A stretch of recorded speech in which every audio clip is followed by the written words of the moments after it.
हमारे साथ इस वक्त आशीष दीक्षित जी मौजूद हैं जो शुभांशु शुक्ला के भाई हैं। आशीष जी, कितनी बड़ी खुशी है, अनडॉकिंग में आप भी घर के साथ थे, किस तरह से परिवार ने आज देखी है पूरी अनडॉकिंग? नहीं बिल्कुल, और हम लोग जैसे इंतज़ार कर रहे थे, जब 14 दिन पूरे हुए थे, 4 दिन के लिए डिले हुआ था फर्दर, और आज जो 4:30 बजे का टाइमलाइन आया था, तो जब हम लोग अंदर देख रहे थे तो उसमें फर्दर 10 मिनट का और डिले हो गया। तो हम लोग को थोड़ी चिंताएं हुई कि ये डिले क्यों हुआ, बट फाइनली हम लोगों ने देखा कि वो सक्सेसफुली जो है वो अनडॉक हुआ। और सबसे अच्छी बात ये रही कि हम लोग पिछले 2 घंटे से वो अनडॉकिंग के प्रोसेस को देख रहे थे, और उसमें देख रहे थे पहले पैगी विट्सन अंदर गई उस कैप्सूल में, और फिर उसके बाद मिशन पायलट शुभांशु शुक्ला खुद गए, उसके बाद टिबोर और स्वलोज गए, उन्होंने एक दूसरे को यूनिफॉर्म पहनाई और बिल्कुल सही जगह पे बैठे, और फिर प्रोसेस स्टार्ट हुआ और बहुत ही सक्सेसफुली जो है इसकी अनडॉकिंग। अच्छा, माँ जो है उनका एक इमोशनल मोमेंट उनके लिए बहुत, बेटा अगर कहीं से आ रहा है जा रहा है, फादर और मदर का क्या रिएक्शन था?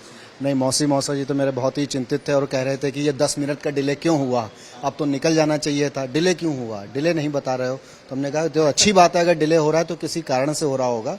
और जब उन्होंने देखा कि वो फाइनली वो कैप्सूल जो है अलग हो गया, और काफ़ी देर तक उसको निहारती रही कि जब वो 200 मीटर गया, 340 मीटर गया, 720 मीटर गया, जब 1 किलोमीटर के दायरे से बाहर हुआ और फर्दर अर्थ की तरफ आने लगा, तो उन्होंने सुकून की सांस ली और खुशियाँ मनाई, और भगवान भोले बाबा का उन्होंने धन्यवाद किया।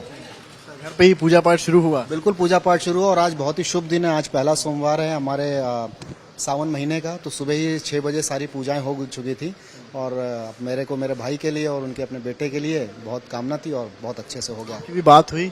मेरी बिल्कुल बात हुई। मेरी कल आखिरी बार जब उन्होंने फ़ोन किया था, तो हालांकि मौसा जी को किया था। रह रहे हैं, कहाँ सो रहे हैं, क्या कर रहे हैं? बस वो तो बताते हैं ना कि यहाँ तो ऐसा नहीं कि खुले में सो सकते हैं, क्योंकि सोते इधर हैं तो मिल उधरेंगे, तो अपने आप को बांध के रखना पड़ता है। तो दीवार के सामने उनका स्लीपिंग सूट होता है, जिसमें वो चले जाते हैं और अपना पूरा चेन अपना पूरा बंद कर लेते हैं और सो जाते हैं। कितने घंटे की नींद पूरी होती होगी वहाँ पर लगभग? नींद का देखिए कुछ वहाँ कोई दिन रात तो है नहीं, बट यस, हम लोग चूँकि यहाँ के यूरोपियन टाइम स्टैंडर्ड से वो वहाँ पे गए थे, तो जितना काम उनको मिला है उस हिसाब से जितना उनको थकान होती है वो सो लेते हैं, पावर नैप ले लेते हैं, और फिर अपने भारत के कार्य पे लग जाते हैं। कल क्या लगता है कितने बजे जो है पूरा परिवार, क्योंकि यहीं पर एकत्रित है, तो कल शुभांशु शुक्ला से आप लोग की कितने बजे तक बात होगी, कुछ आइडिया? देखिए 3 बजे उनका पहले उतरना सबसे इम्पोर्टेंट है। उसके बाद जो है इमीडिएट उनकी रेस्क्यू टीम उनको अपने उसमें परव्यू में लेगी, और 7 दिन का रिहैबिलिटेशन पॉइंट होगा।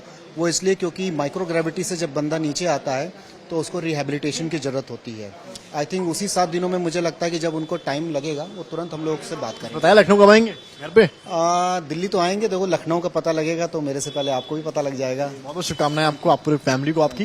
तो आपने सुना इनके भाई हैं आशीष, और उन्होंने साफ कहा कि किस तरीके से एक्साइटमेंट है, और अब बस इंतजार है कि कब वो घर आएंगे। कैमरामैन संजय के साथ समर्थ श्रीवास्तव, लखनऊ आज तक।